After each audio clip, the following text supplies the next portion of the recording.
You're thinking about adopting a black cat, but you've heard they're kind of cold and distant? Watch this video before you decide. In this video, I'm not judging cats by their color. I'm giving you a real-world care roadmap. Which coat color means you should pay closer attention to the ears? Which one needs skin monitoring? Which ones get totally misunderstood in communication? And which ones you're most likely to overlook when it comes to dental issues? A cat's personality is shaped by how they were socialized, their living environment, whether they're fixed or not, their stress levels, and any underlying health stuff. Coat color is just one piece of that puzzle, but it's the piece most people completely ignore. Number 1. White cats. Not stuck up. It might just be that their world is quieter than you think. You assume white cats are cold, independent, not into cuddling. But part of that isn't personality at all. It's biology. White cats, especially the ones with 2 blue eyes, have a higher risk of congenital deafness than other colors.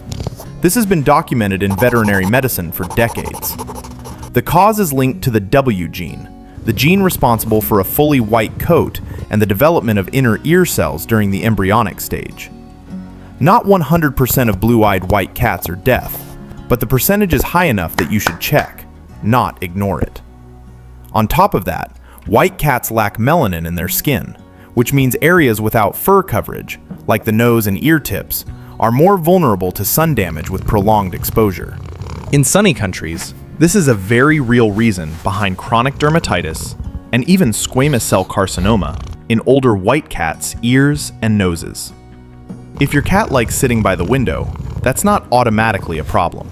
Cats need light, but adding UV window film or pulling the curtain slightly at noon can significantly reduce the risk. 3 things you can do right now. 1. Test sound response by clapping or shaking a treat container behind your cat when they can't see you. If the ears don't twitch, get a vet check. 2. Protect windows with curtains or UV film. 3. Schedule regular ear and nose checks, especially if you notice redness, flaking, or unusual crusting. Number 2. Black cats. Everyone thinks black cats are hard to approach, unfriendly, or, if you're superstitious, bad luck. In reality, a lot of black cats are insanely affectionate. The darkest thing here isn't the cat, it's the bias.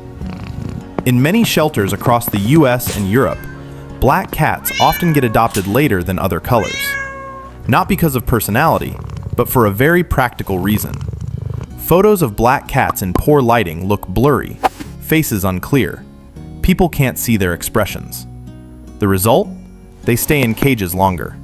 More time inside means more stress. Biologically speaking, black cats have higher melanin levels. Some observational studies have raised questions about a possible link between melanism and immune resilience, but that's still preliminary, not a solid conclusion.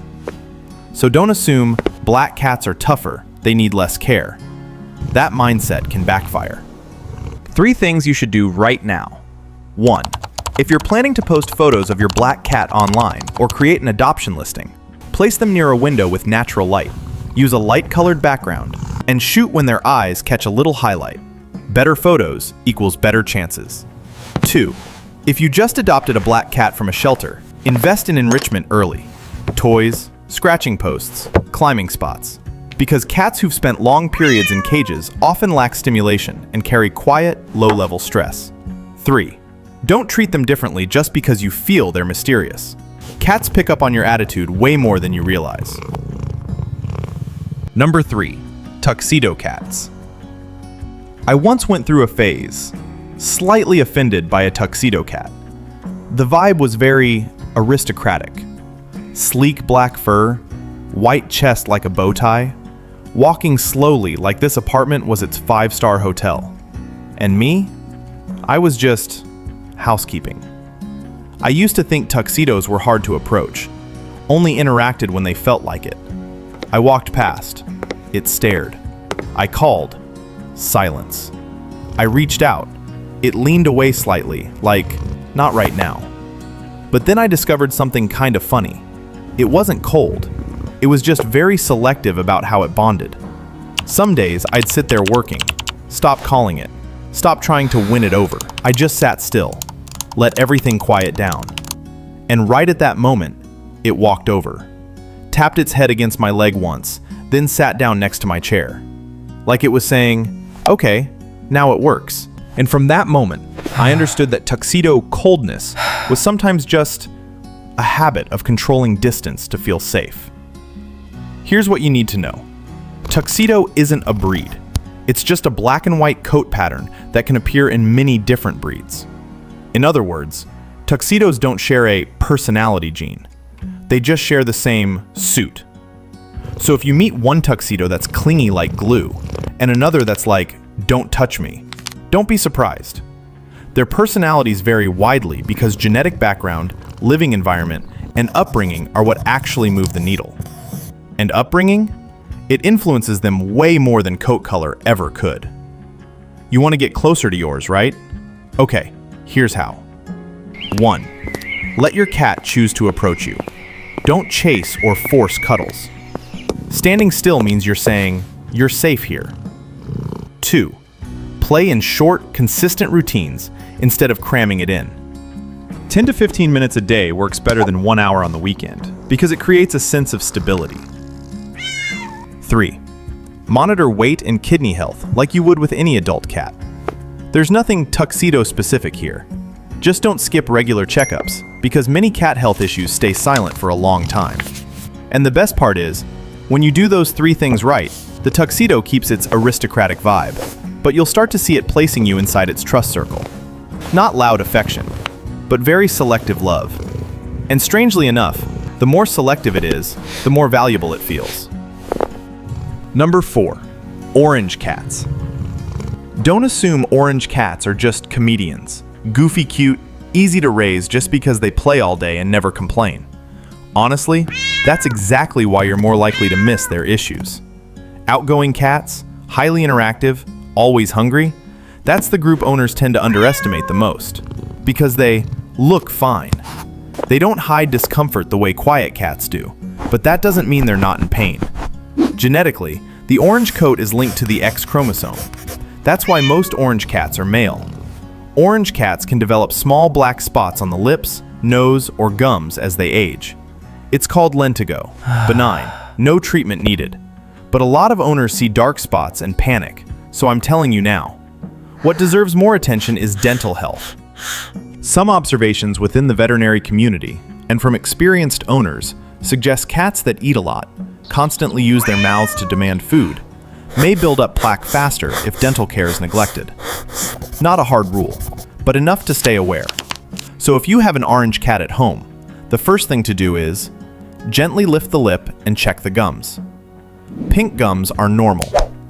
Dark red or pale white gums are signs you should see a vet. ASAP. 2.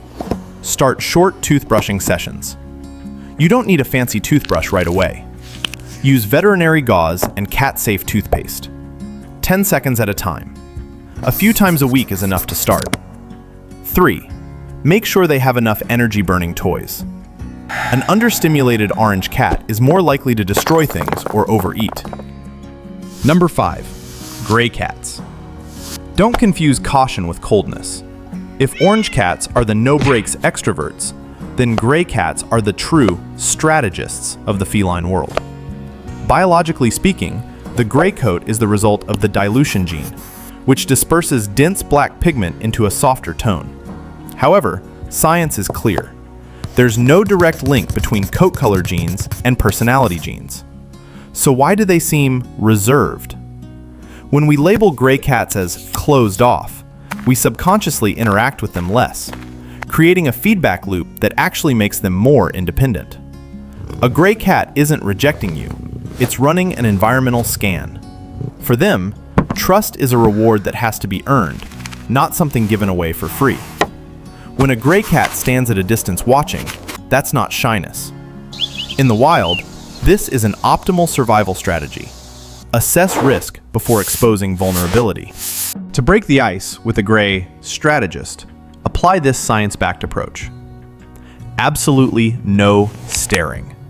Direct eye contact is perceived as a threat. Use the slow blink technique. It's one of the strongest tension-diffusing signals in feline communication. Instead of using your hands, which create close-range pressure, use a wand toy.